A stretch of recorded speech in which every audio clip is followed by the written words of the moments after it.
사랑의 하나님이시기 때문에 이렇게 잘못 벽을 쌓아놓고 나중에 와르르 왕창 무너져서 하늘나라 가도 상도 없는 삶을 살기를 원치 않으십니다. 그래서 하나님이 허락하시는 것이 인생의 폭풍입니다. 조금만 불어도 와르르 무너지게 돼 있어요. 여러분, 이렇게 막 쌓아진 이런 벽을 여러분 그냥 건드리면 무너져요. 건드리면 무너져요.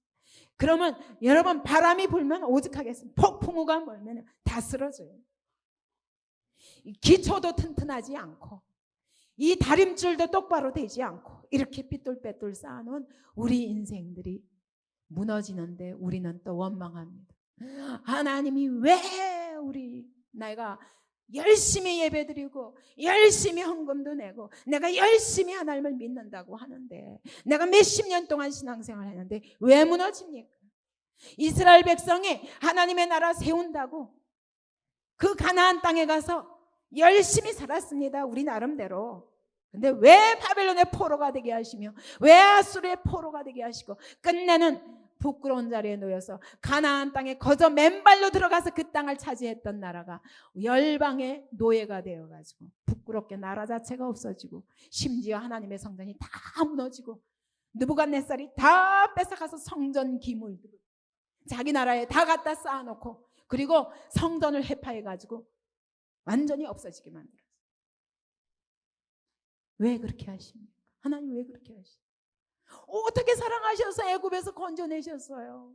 애굽에다 10가지 재앙을 내리면서 자기 백성을 건져내시기 위해서 그렇게 값을 치르고 애굽의 장자들을 다 죽여가면서 그러면서 그 땅에서 건져내셨잖아요. 왜 그런 백성들을 왜 가나안 땅까지 데려가서는 하루아침에 다 무너뜨려 버렸어요? 그렇게 세워가지고는 하나님이 그 안에 안 거하시겠다는 겁니다. 너희를 통한 하나님의 놀라운 영광스러운 계획을 이룰 수 없다는 겁니다. 하나님의 다림줄이 아니라 바알의 다림줄, 아세라의 다림줄, 아합의 다림줄, 이세벨의 다림줄을 따라 이스라엘을 세웠기 때문에 여로보암의 다림줄을 따라 세웠기 때문에 내가 무너뜨릴 수밖에 없다는 겁니다. 그래서 여기 에스겔서 13장에서는 주 여호와의 말씀에 본 것이 없이 자기 심령을 따라 예언하는 우매한 선지자들에게 화가 있을진저. 분명히 하나님의 말씀을 주었는데도 무엇을 따라서 예언했다고요? 자기 심령이 뭐예요? 자기 마음. 자기 마음대로 하나님의 말씀을 달리 해석하면서 하나님의 성전을 잘못 세웠다는 것입니다. 하나님의 성벽을 잘못 세웠다는 것입니다. 그래서 다 무너뜨렸습니다.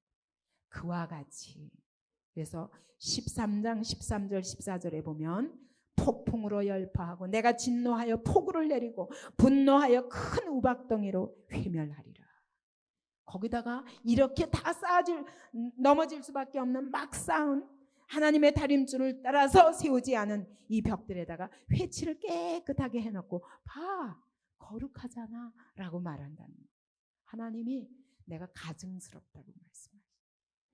그래가지고 폭풍과 폭우와 우박을 던져가지고 완전히 무너뜨리리라. 여러분 우리 인생에도 이와 같이 우리가 잘못 쌓은 이 속에 이 마음을 잘못 쌓은 거예요. 이 마음을 잘못 쌓은 거예요. 이 마음을 잘못 쌓은 것들을 하나님이 와르르 무너뜨리는 것이 하나님의 사랑입니다. 왜냐하면 그래야 다시 싸울 기회가 있는 거예요. 어차피 우리 인생은요 한 번 사는 동안 여기서 하는 일이 뭐냐? 집 짓는 것과 같다는 거예요. 우리 인생을 한 번밖에 기회가 없어요. 근데 무너질 집을 짓고 그때부터 다시 쌓으려고 그러면 되겠습니까? 처음부터 똑바로 쌓아야 되는데 되도록이면 빨리 무너지는 게 나아요. 잘못된 것은. 저는요 30살에 무너졌거든요. 만 30살에 무너졌거든요. 그런데 제가 너무 억울해서 얼마나 울었는지 몰라요. 왜 하나님 이제서야 부르셨어요? 너무 억울해요. 지나간 30년이. 내가 어려서부터 하나님을 알고 쌓았더라면 이런 인생을 세우진 않았을 텐데 이제는 돌이킬래야 돌이킬 수 없는 30년이 나에게 있었습니다. 하나님의 다림줄과 너무 다른 인생을 살았더라고요. 그것이 가슴 아파서 날마다 새벽 기도 가서 울었습니다. 여러분, 이제부터 우리가 이제 공부하게 될 것이 우리의 마음을 들여다보면요. 왜 이런 걸 들여다봐야 되나? 나 문제 없어. 뭐 오랫동안 잘 믿었는데. 아니에요. 그렇지 않아요. 여러분, 이제 정말 하나님의 눈으로 하나님의 다림줄이 무엇인가? 하나님의 사랑이 무엇인가? 하나님이 나를 어떻게 사랑하시고 나를 왜 지으셨는가? 나만 아니라 이 인간들을 어떻게 사랑하시는가? 이 죄인들을 어떻게 사랑하시는가? 내 생애를 통해서 하나님이 뭘 하기를 원하시는가? 이거를 알고 나면요. 그러고 인생을 다시 보면 기가 막힌 거예요. 얼마나 거짓 선지자들의 말에 속아서 나름대로 이렇게도 해보고 저렇게도 해보고 너무너무 방황하고 고생했어요. 저는요 대학 4년 동안요 헤맸습니다. 그 이전에도 고등학교, 중학교 때부터 그랬어요. 제가 처음에는 미술을 전공하려고 그랬어요. 그러다가 중3 때 미술 교사를 보고 제가 붓을 꺾어버렸어요. 중3 때 미술 대회마다 나가서 상 받고 하는데 제가 그분이 나중에 홍대 교수 된 아주 유명한 화가예요. 제가 그분을 보고 저런 인격을 가지고 그림을 그려서 뭐하나.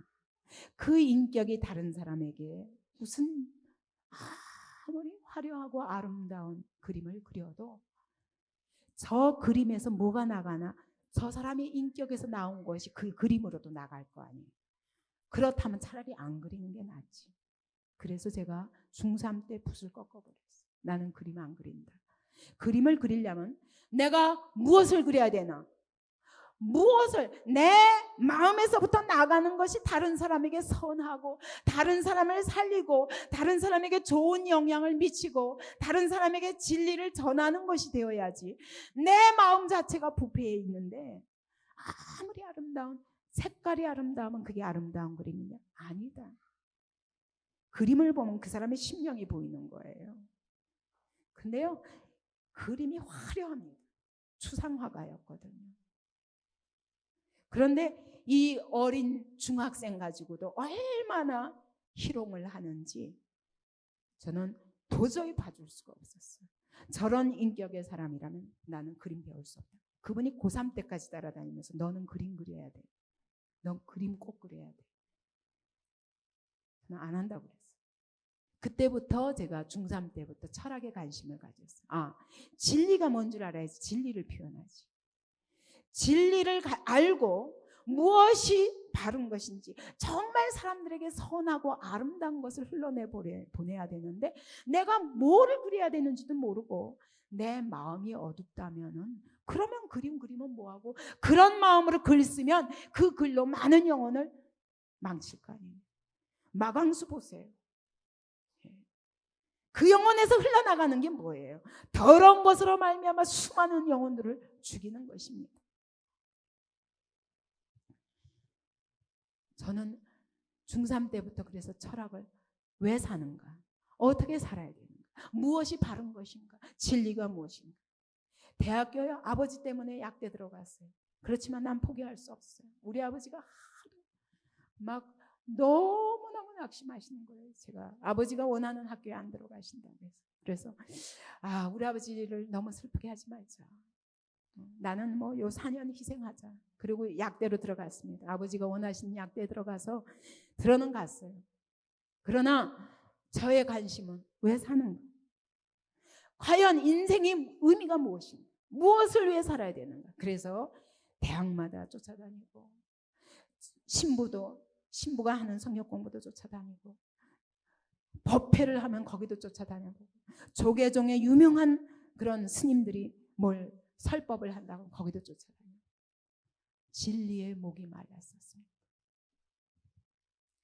하나님이 제 인생을 와르르 무너뜨리셨어요. 그것이 30살에 무너뜨린 것은 하나님의 사랑이었습니다. 제가 안 그랬으면 이 나이 되도록 저는 내가 옳게 살고 있다고 믿으면서 최선을 다해서 살았을까? 저는요 굉장히 노력형이거든요. 뭐 한 가지 이게 옳다 그러면 거기에 전심하는 사람이거든요. 국민학교 때도요, 동생들을 가르쳐가면서 공부했습니다. 하나님이 그렇게 살은 저의 인생도 30살 동안 와르르 무너지게 만드셨습니다. 내 인생의 밑바닥이 드러났습니다. 여러분의 인생의 밑바닥도 있었을 것입니다. 아직도 없었다면은 여러분이 정말 하나님의 다림줄 때문에, 하나님의 다림줄로 살았기 때문에 안 무너졌든지, 아니면 아직까지는 그럭저럭 잘 살고 있든지 둘 중에 하나일 겁니다. 근데 만약 하나님의 다림줄로 살고 있지 않은데도 불구하고 지금 아무 문제가 없다면 여러분 하루빨리 무너지는 게 낫습니다. 질병에 걸리든지 이혼을 하든지 당하든지 사랑하는 사람의 죽음을 만나든지 경제적 어려움을 만나든지 직업에 끊임없는 실패가 있든지 이런 모든 인생의 무허가 건물들이 무너져야 됩니다. 왜냐하면 무자격 선지자들이 전해준 말을 듣고 내 인생을 세웠거든요. 그렇기 때문에 우리 인생이 무허가 건축인 거예요. 그런 건물은 빨리 무너져야 하는 것입니다. 이제 하나님이 무너뜨리는 것은 다시 세우게 하기 위한, 저는 30살부터 다시 세웠습니다. 그때부터 내 인생은 완전히 다른 인생이 되었습니다. 그때부터 저는 하나님 앞에 나와서 날마다 울었습니다. 하나님, 제가 이제서야 하나님을 알았어요. 내가 30년 살았습니다. 하나님, 남김없이 내 속에 잘못 세워진 모든 가치 체계들을 다 무너뜨려 주세요. 내 속에 잘못된 성격들 다 무너뜨려 주세요. 난 정말 주님 닮고 싶습니다. 난 주님처럼 똑바르게 하나님을 사랑하고, 그분은요 얼만큼 의심 없이 하나님을 의지하셨냐, 하나님께 대해서 요만큼도 의심이 없는 거예요. 어느 만큼 의심이 없느냐, 십자가에 죽으라도 죽으셨어요.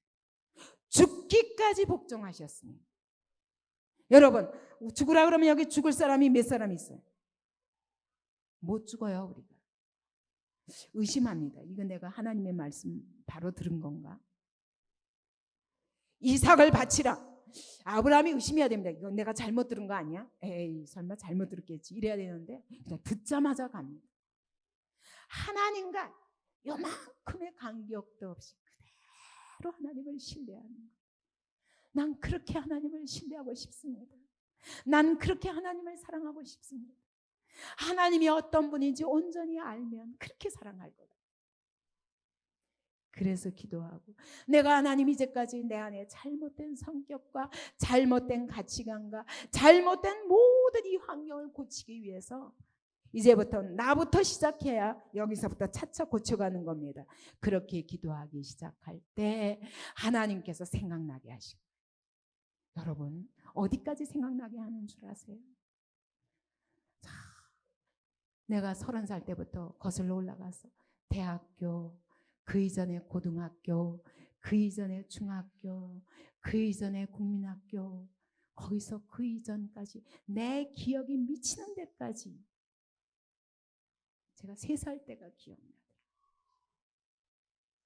그러나 하나님 앞에서는 그 이전까지 우리 아버지 어머니를 통해서 들은 우리 아버지의 어머니의 생활까지, 우리 집안에 흐르는 영적 유산까지 다 훑어보게 되었어요. 하나님의 눈으로. 그때부터 여러분, 어린애서부터 내가 모태에서부터 지은 죄까지 토해내는, 모태에서부터 지은 죄는 뭐예요? 우리 아버지 어머니의 죄까지 회개하는 겁니다. 우리 집안에 흐르는 영적 유산까지 회개하는 겁니다. 하나님 다 토해내는, 내 안에 똥물이 하나도 남지 않도록 난 정말 거룩하고 싶거든요. 왜? 하나님이 거룩하신 너희도 거룩할지니라.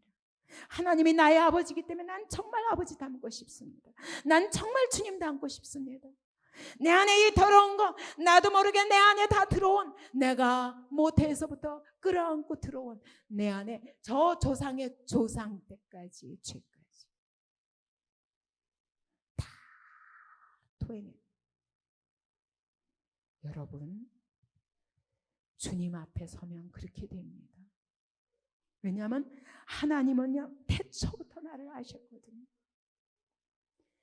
거기서부터 밑바닥부터 토해내다 보니까 알겠는 거예요. 내가 어디서부터 잘못됐는가. 그때 그 부모가 그렇게 말씀하신 거 듣고 내가 어떤 성격이 형성되었고, 내가 어떻게 해서 그때 어떤 선생님에 의해서 어떻게 형성되고, 어떤 친구에 의해서 어떻게 형성되고, 어떤 환경에 의해서 어떻게 형성되고, 쫙 필름처럼 돌아가는 게 내 인생.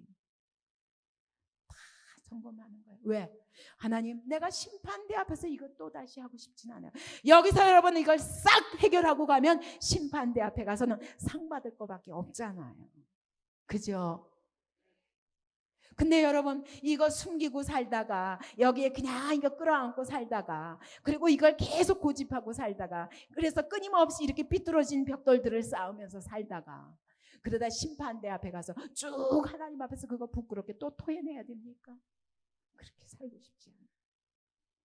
다시 세우세요.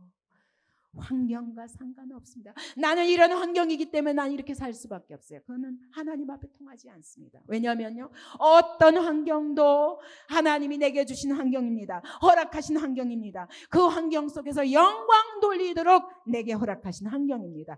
내 성마비로 태어나도 여러분 그것이 내게 나의 방법으로 하나님 앞에 영광 돌릴 수 있는 환경인 것입니다.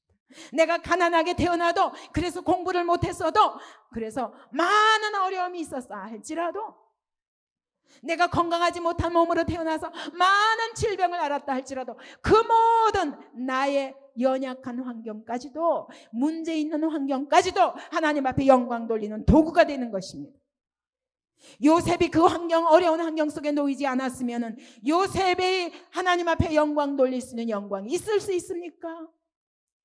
다니엘이 그 바벨론의 포로로 환관으로 끌려가지 않았더라면 다니엘이 영광 돌릴 수 있는 그 위치가 있습니까? 없어요. 내가 이런 부모 만났기 때문에, 내가 이런 환경을 만났기 때문에 탓하지 마십시오. 그 모든 것이 하나님 앞에는 영광의 도구입니다. 우리는 인생의 폭풍을 만날 때 원망합니다. 저런 남편 만나가지고, 저런 아내 만나가지고 하필이면 이런 자식이 났을까? 하필이면 이런 회사 만나서. 그 모든 원망을 다 하나님 앞에 다 무너뜨려야 됩니다. 하나님은 불공평하시다고요? 내가 이런 사람 만나야 됩니까? 내가 이런 환경 만나야 됩니까? 저는 억울합니다. 이렇게 말합니다. 그것은 아직도 하나님의 다림줄을 모르는 것입니다. 하나님이 누구신지 모르는 것입니다. 깨진 심령으로 회개해야 됩니다. 우리가 폭풍우를 만났을 때 내가 잘못 세웠구나, 내가 잘못 세웠구나, 내 안에 잘못된 기준이 무엇인지 알았습니다. 쭉 돌아가 보니까 내가 왜 이런 병에 걸릴 수밖에 없었으며, 내가 왜 이런 위기를 만날 수밖에 없었으며, 내가 왜 이런 고통을 겪지 않을 수 없었는지 다 원인이 있는데, 거기에는 나의 잘못된 다림줄이 있더라고요. 그래서 우리가 인생의 폭풍우를 만났을 때 비로소 이 잘못 쌓은 벽들을 다 무너뜨리고 다시 세울 수 있는 기회가 되는 것입니다. 여기서부터 똑바로 하나님의 다림줄을 따라 세울 수 있는 기회가 되는 것입니다. 정말로 여러분 생명을 추구하십니까? 진리를 추구하십니까? 하나님의 의를 추구하십니까? 그렇다면 폭풍우를 기뻐해야 됩니다. 이것은 하나님의 사랑입니다. 이 폭풍우를 통해서 배워야 됩니다. 여러분의 인생에 어떤 내 생각에는 아직도 억울한 폭풍우가 있습니까? 그것은 아직 하나님의 다림줄로 나 자신을 바로 세우지 않은 것입니다. 모든 거짓 선지자들 뒤에 궁극적인 거짓 선지자가 있습니다. 그것은 사단입니다. 모든 거짓 선지자들 뒤에 숨어 있습니다. 부모 뒤에 숨어 있고, 교사 뒤에 숨어 있고, 인터넷 뒤에, 텔레비전 뒤에, 신문 뒤에, 국가 뒤에, 내 마음 뒤에, 수많은 거짓 선지자들 뒤에 숨어서 교활한 속임수 우리를 계속 조종하고 있는 사령본부가 있습니다. 그것이 바로 우리 마음의 견고한 진인 것입니다. 사단이 그 안에 숨어가지고 계속 조종하고 있습니다. 그것을 가리켜서 아모스 5장 19절은 이렇게 말씀합니다. 마치 사람이 사자를 피하다가 곰을 만나거나 혹 집에 들어가서 손을 벽에 대었다가 뱀에게 물림 같도다. 이게 무슨 말이냐면 한 농부가 새벽 일찍이 일어나서 자기 밭으로 가서 일하기 위해서 오늘은 어디 밭고랑을 어떻게 메고 어떻게 뭐를 심고 어떻게 해야 되겠다 하고 새벽 미명에 컴컴한 길을 가고 있는데 갑자기 푸숑 소리 나가지고 보니까 뭔가 하고 보니까 큰 사자가 그냥 삼키려고 달려든 거예요. 놀래가지고 그냥 뭐 걸음아 나살래라 도망왔습니다. 도저히 그 길로 갈 수가 없어요. 이번에는 딴 길로 가야지. 그래서 다른 길로 강원덕을 따라서 갔습니다. 조심 가는데 갑자기 앞에 그냥 커다란 곰이 나서 잡으려고 막 기절초풍하고 갔습니다. 오늘은 일이고 뭐고 다 걸렸다. 그리고 막 도망와가지고 걸음아 나살래라 집에 도망왔어. 그러니 이 사람이 와가지고 벽에 딱 기대면서 이제 드디어 안심했구나. 그 집에 와서 벽에 딱 기대었습니다. 벽에 딱 기대었더니 이 벽에서 그만 독사가 탁 나와가지고 물어서 죽었다는 거예요. 여러분 이게 무엇을 의미하나? 사자나 곰은 밖에 있는 적입니다. 근데 이 벽 안에 있는 뱀은 뭡니까?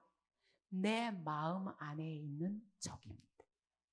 그래서 여기 같이 읽어보십시다. 자, 5장 19절 밑에 궁극적 거짓 선지자 함께 읽습니다. 시작. 그 농부는 외부의 적 사자와 곰으로부터는 도망칠 수 있었지만 자기 집에 숨어있던 뱀에게 굴복하였다. 사자와 곰은 외부의 적을 상징하고 담벼락에 있던 뱀은 우리 성격을 통해 공격하는 본질적인 내부의 적을 상징한다. 이 원수는 우리의 인간관계, 결혼, 가정, 교회, 사회까지 파괴시킬 수 있다. 여기 지금 그림이 있습니다. 그림에 벽을 쌓았는데 그 벽 안에 자아가 있습니다.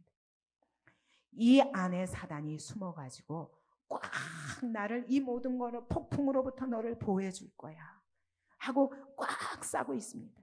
너를 공격하는 부모나 너를 공격하는 교사나 너를 공격하는 세상과 너를 공격하는 정부와 너를 공격하는 모든 원수로부터 너를 보호할 거야 하고 탁 방어벽을 쌓습니다. 그래서 딴 사람이 내게 가까이 오려 하면 적당히 살핍니다.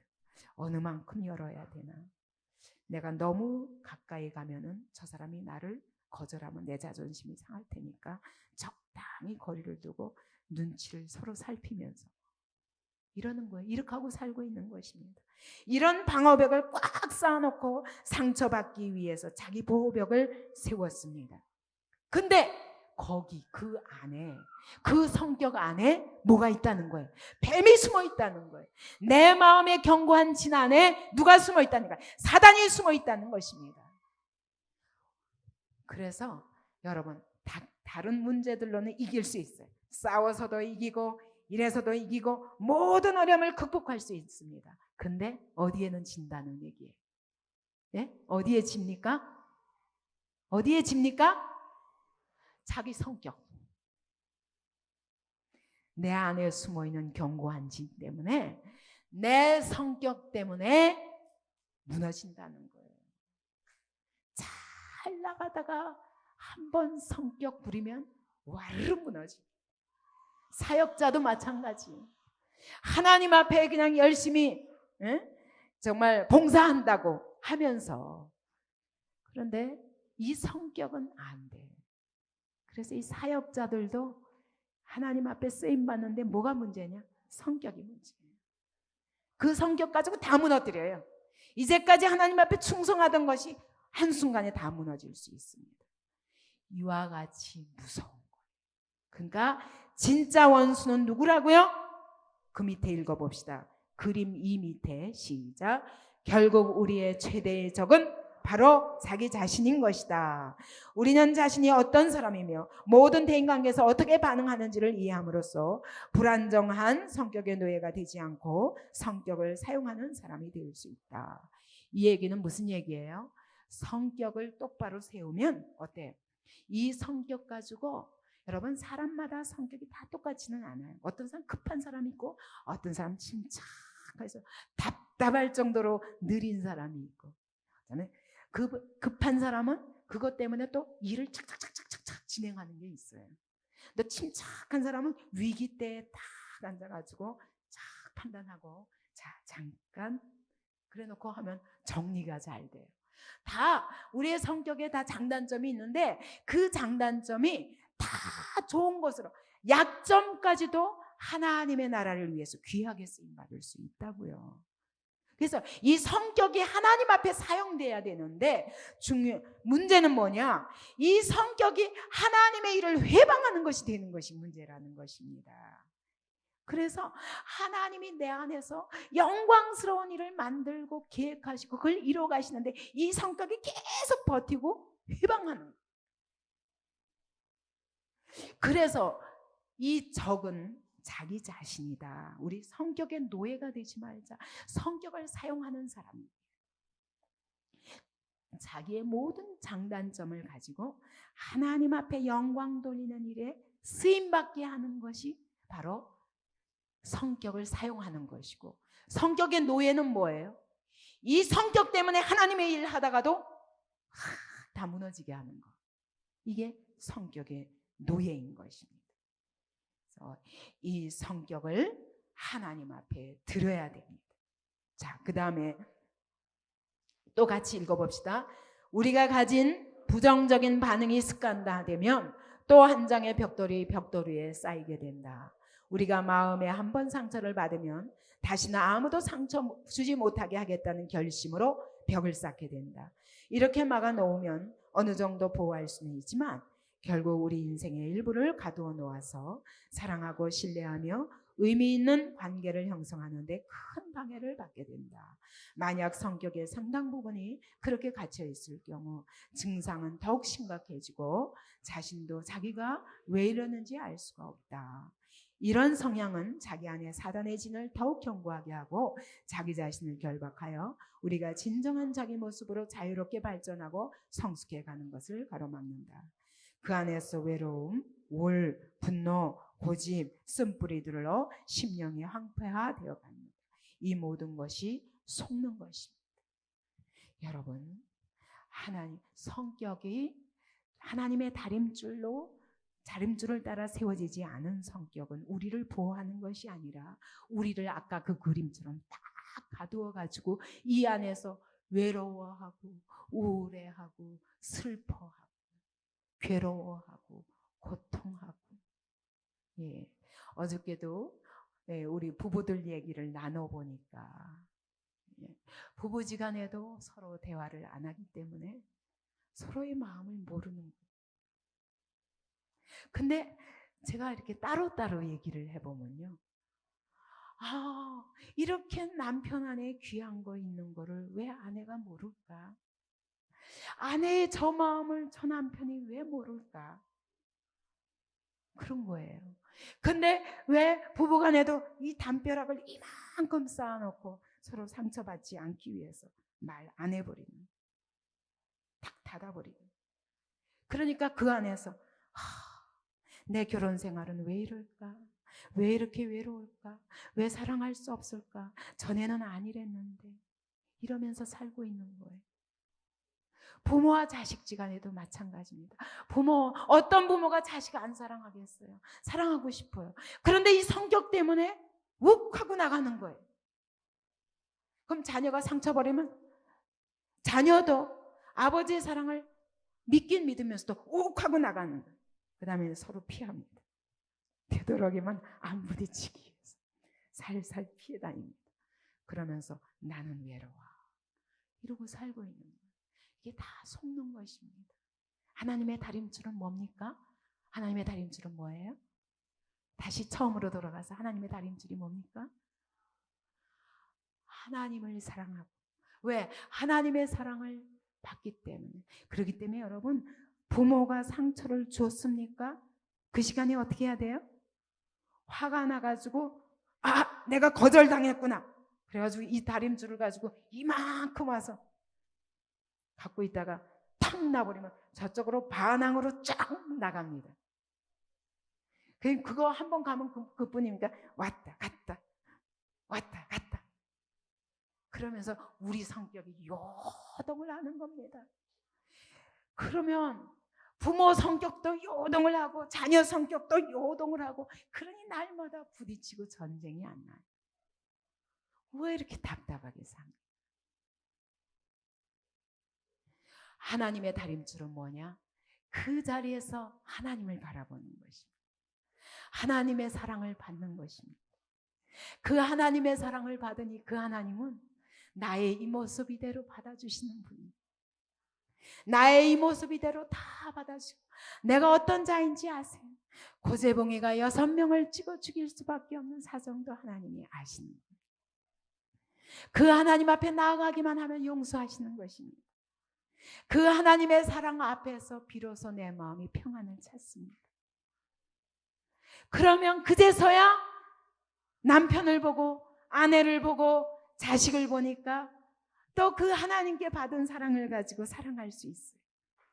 비록 남편이 오해하고 아내가 오해한다 할지라도, 우리 자녀가 나를 오해한다 할지라도 하나님이 나를 어떻게 사랑하시고 내가 나를 사랑할 수 있어요. 왜냐하면 하나님이 말할 수 없는 영광스러운 계획을 가지고 나를 사랑하시거든요.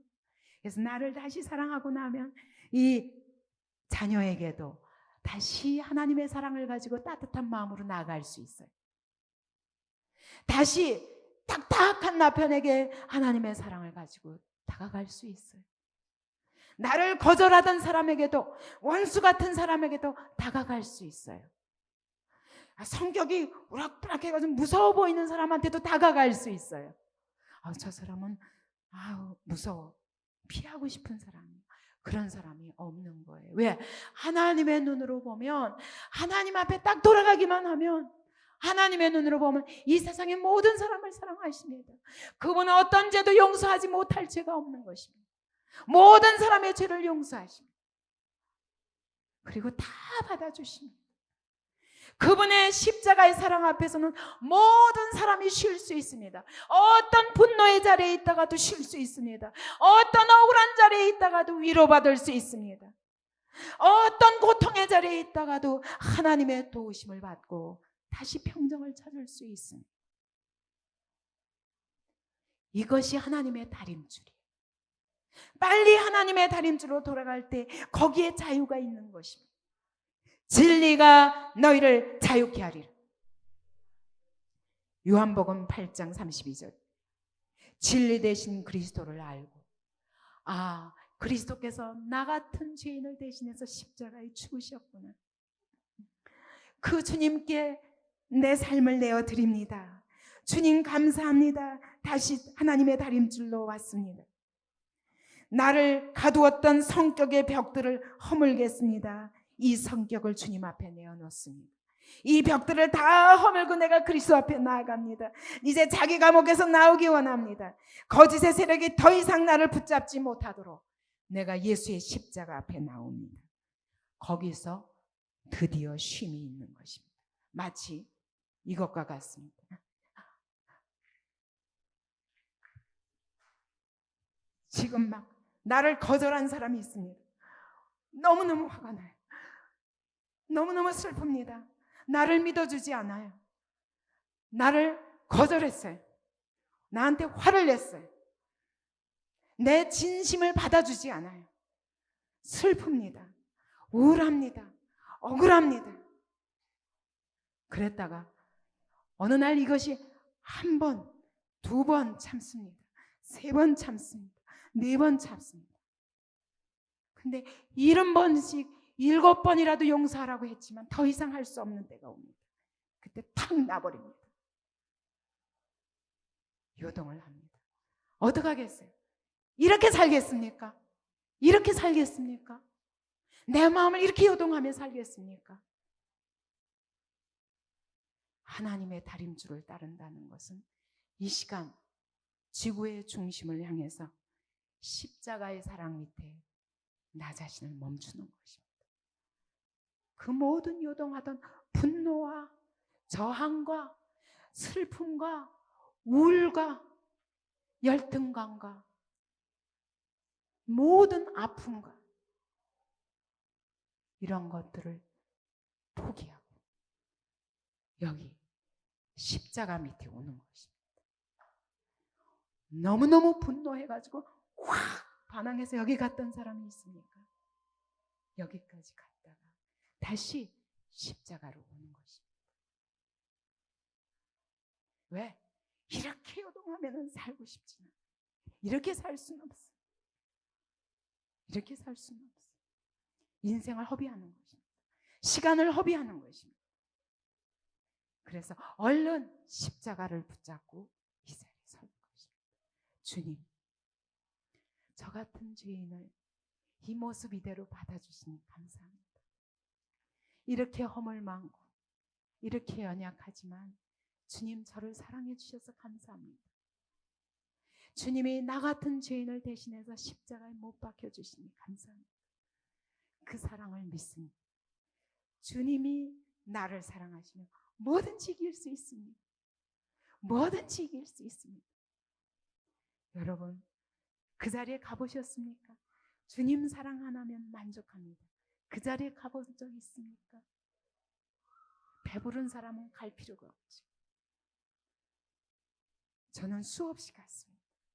이 자리에 놓일 때, 이럴 때 저는 이 분노와 이 우울과 이 슬픔을 딱 십자가 앞에 갖고 오는 겁니다. 그리고 거기서 내 마음을 내어드리는 겁니다. 분노도 내어드리고 우울과 슬픔도 내어드리는 겁니다. 주님 내 마음을 받아주세요. 저는 지금 분노할 수밖에 없지만 주님의 십자가 사랑 안에서 쉬겠습니다. 주님 제 마음을 붙잡아 주세요. 이 하나님의 다림줄로 지구의 중심을 향하여 붙잡아 주세요. 때로는 확 해버리고 싶습니다. 속으로는 여기까지 갔다가 그러다가 다시 주님 다시 십자가 앞에 옵니다. 이게 여러분 주님 앞에 나를 드리는 것이. 여러분 진짜 인생의 밑바닥까지 가보면 하나님의 사랑 외에는 필요 없더라고요. 여러분 죽음의 자리에 가보신 적 있어요? 오늘 죽을지 모른다. 그런 자리에 가보신 적 있어요? 아직 없으시다면 오늘이 그날일 수 있다고 생각해 보세요. 저는 그 자리에 수없이 갔습니다. 하나님의 은혜였어요. 오늘 죽을지 내일 죽을지 모르는 그런 죽음의 길을 수없이 넘겼습니다. 근데 그 죽음의 위기에 제가 넉넉히 이길 수 있었던 것은 십자가 아래 고요하게 서는 것입니다. 주님, 오늘 죽어도 한이 없습니다. 나는 이 세상의 어떤 것으로도 채울 수 없는 완전한 사랑을 받았습니다. 주님 감사합니다. 이렇게 나를 사랑하시니 감사합니다. 더군다나 죽어도 부활입니다. 뭐가 두렵습니까? 하나님이 수없이 그 자리에 둘 때 옆에 사람들이 저한테 그랬습니다. 나는 집사님을 보면요 무서워요. 하나님께 너무 순종하는 사람은 고난이 많은 것 같아요. 제가 불신자한테 전도를 했더니 그러더라고요. 언니, 나는 언니같이 될까봐 무서워 사실은. 나도 예수님 믿고 싶지만 언니처럼 예수님 잘 믿으면 그렇게 고난이 심하면 어떡할까? 난 무서워서 못 믿겠어. 제가 그 말을 들을 때 너무 슬펐습니다. 내가 늘 어떤 자리에서도 죽음을 코앞에 두고도 저는 웃으면서 복음을 전했습니다. 그렇기 때문에 어떤 무당은 제 얼굴을 보고 당신이 믿는 신이 누구냐 나한테 전해달라고 그러더라고요. 그분이 한 달 만에 예수 믿었습니다. 귀신의 흔들림 때문에 많은 시간, 한 달 동안 제가 쫓아다녔습니다. 결국 그 사람의 얼굴을 딱 코앞에 놓고 예수님을 영접할 때까지 한 달 걸렸어요. 여러분, 사단이 무섭습니다. 최근에 제가 전도하고 있는 미장원 있잖아요. 지난번에 그렇게 그 동생이 무당신 받았다고 그랬잖아요. 근데 그 동생하고 같이 살고 있다고요. 근데 이 미장원 원장이 같이 성경 공부한 지 얼마 안 돼가지고 오른쪽 팔이 부러졌어요. 아주 대수롭지 않은 일로 그냥 계단에서 넘어졌는데, 그래가지고 미장원 원장이 오른손을 이거를 부러졌으니 미용실을 문 닫을 지경이 된 겁니다. 그럼에도 그러니까 뭐 무당 동생이 딱 옆에서 붙어가지고 간호를 하니 이건 오지도 못하게 하는 거예요. 계속 기도했습니다. 제가 그 원장한테 그랬어요. 당신은 내가 이때까지 이렇게 예쁘고 이렇게 착하고 이런 사람이 왜 이렇게 불행하게 살까? 난 참 의심스러웠습니다. 당신을 보면 참 마음도 예쁜 사람이고 정말 얼굴도 예쁜 사람이고 당신은 행복해야 됩니다. 그런데 왜 그런가 내가 이제야 알았기 때문에 나는 당신을 놓을 수 없습니다. 교회 안 와도 좋으니까 성경 공부는 끝까지 하세요. 그래가지고 공부를 딱 하고 왔는데 그 다음에 어떻게 되는 줄 알아요? 왼쪽 팔이 부러졌어요. 무섭습니다. 저는요 이런 싸움을 수없이 한 거예요. 수없이 했어요. 그때 그 무당도 계속 사단이 너 예수 믿기만 하면 죽인다고 그래서 한 달을 피해 다니더라고요. 한 달 만에 끝내 붙잡고 그 눈에서 귀신이 나가는 걸 봤어요. 저는. 그래서 예수님을 영접했어요. 제가 그분한테도 얼마나 그때가요 살지 죽을지 모르는 상태였어요. 방사선 치료받고. 그런데 얼마나 행복해 보였던지 제가 그분 보고 그랬어요. 제 얼굴을 보세요.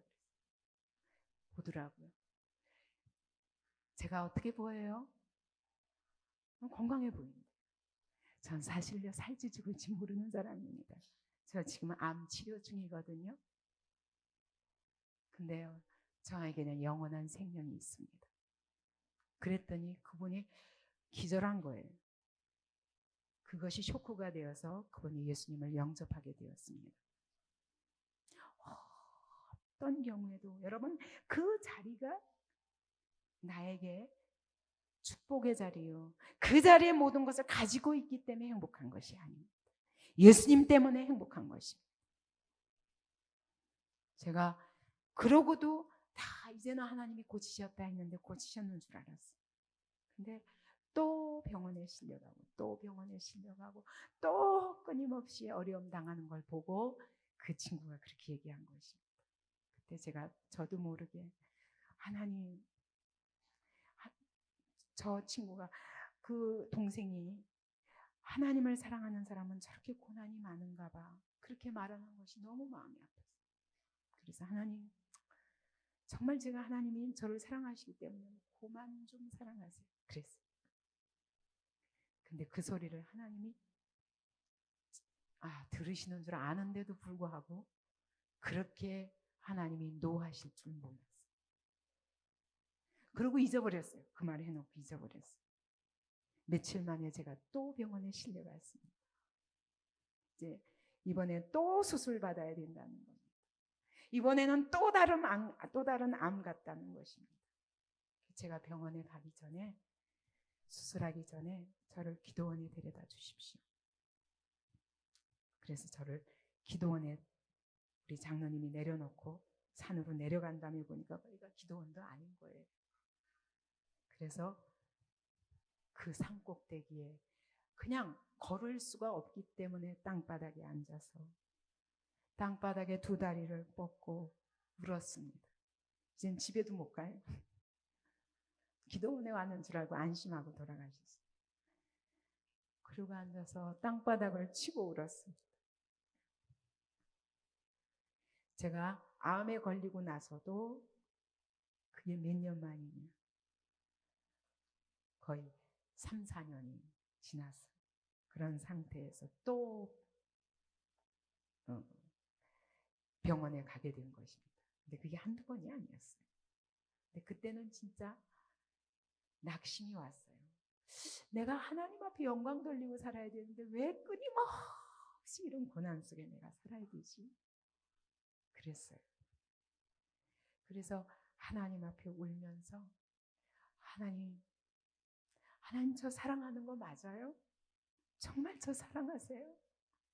다시 갑자기 의문이 생긴 거예요.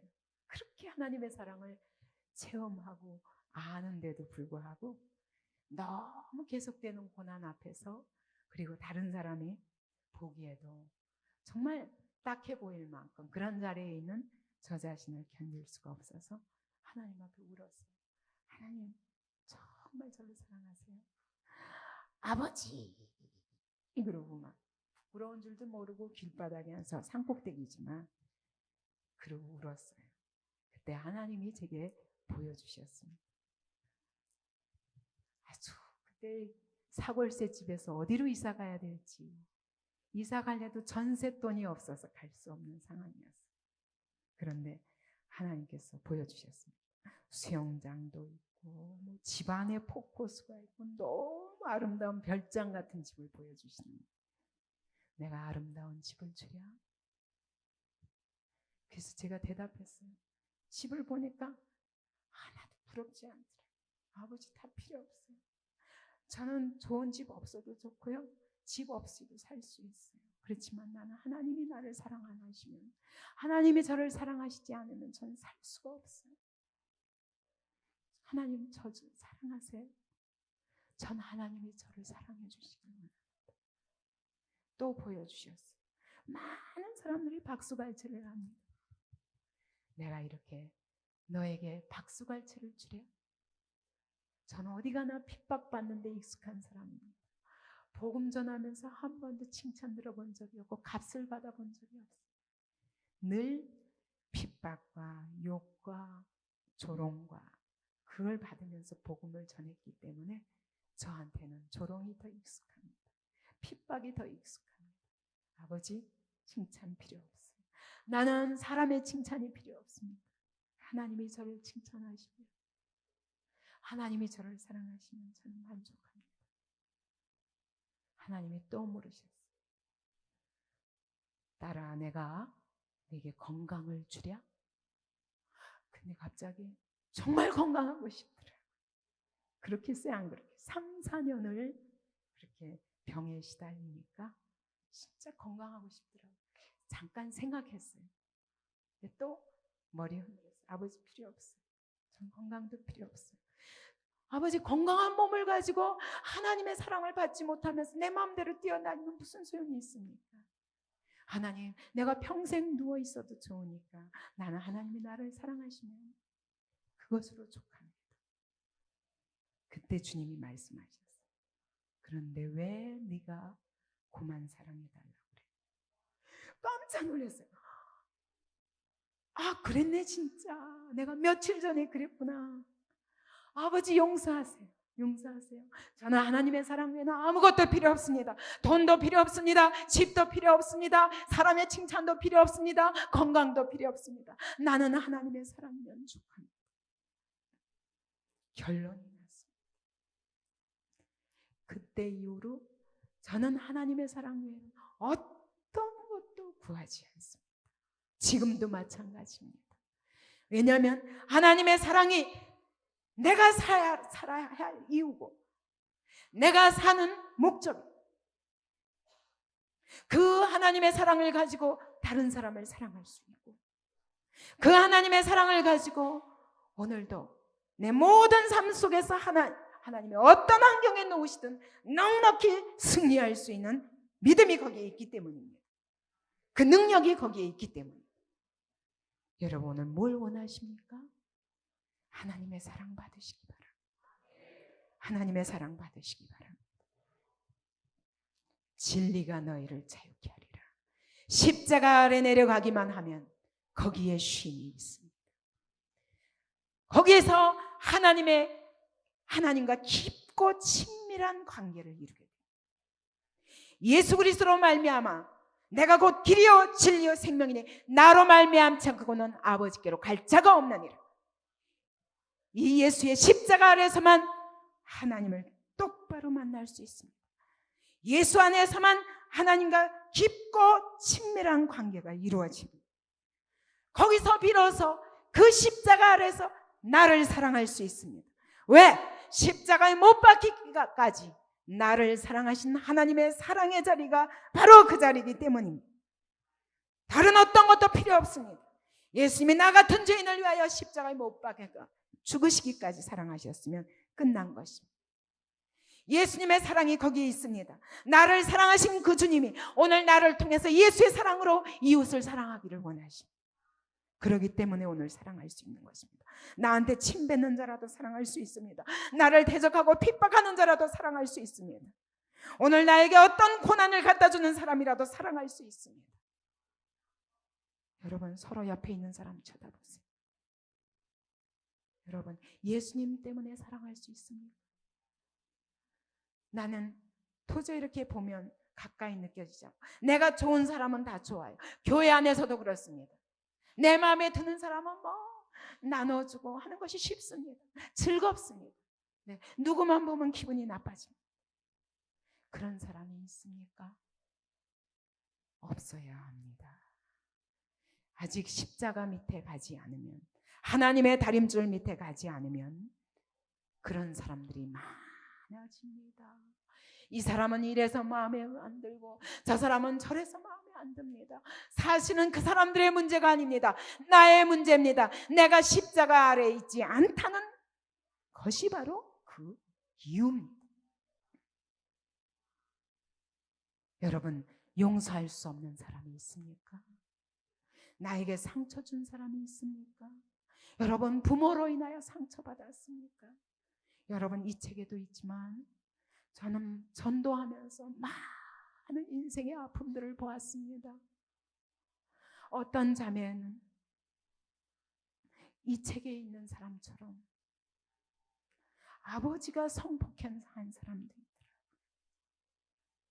오빠가 성폭행 어려서 아무것도 모를 때 평생 분노와 가족에게 버림받고 그 가족으로부터 상처받은 것 때문에 평생 용서할 수 없는.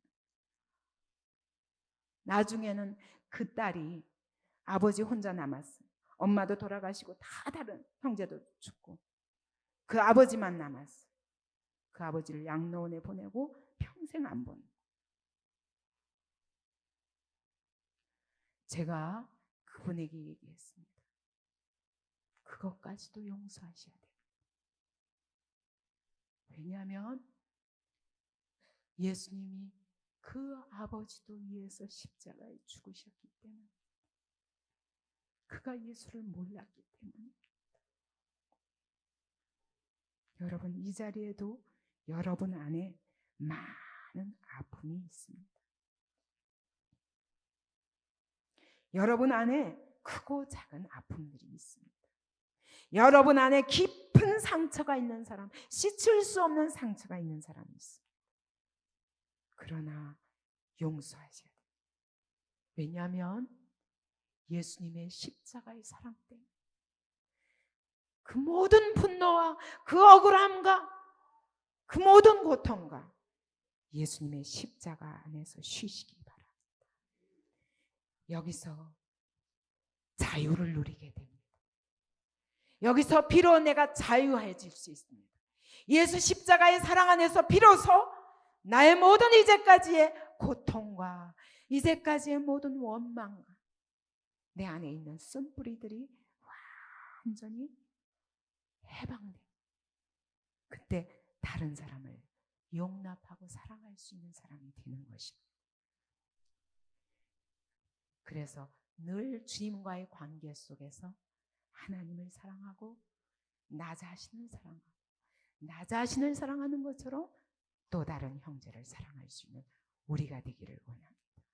여러분, 이 집회 가운데 분명히 여러분 마음속에 내가 견고한 진으로 절대로 용서하지 못하는, 그것이 부모일 수도 있고 친구일 수도 있고 남편일 수도 있고 아내일 수도 있고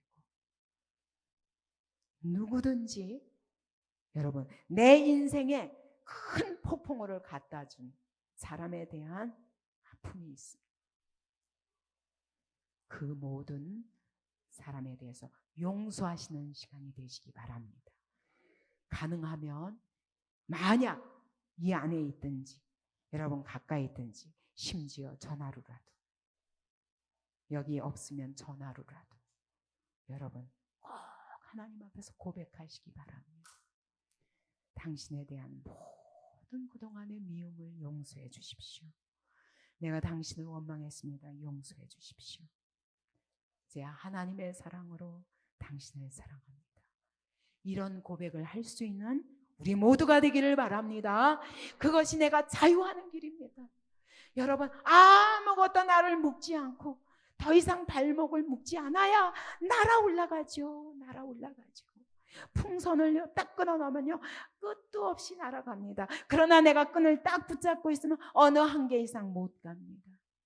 여러분, 그것처럼 사단이 우리의 발목을 가는 실로라도 연을 날리듯 딱 묶고 있으면 절대로 그 이상은 못 날아갑니다.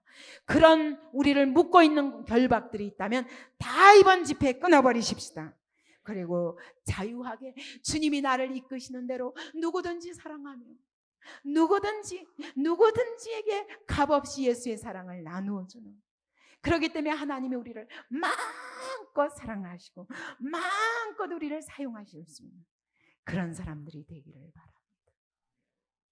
그럴 때 비로소 옆에 사람들이 보입니다. 저는 이 사랑을 받고 나니까 제일 먼저 누가 생각나는 줄 알아요? 교도소로 달려갔습니다. 당신들만이 죄인이 아닙니다.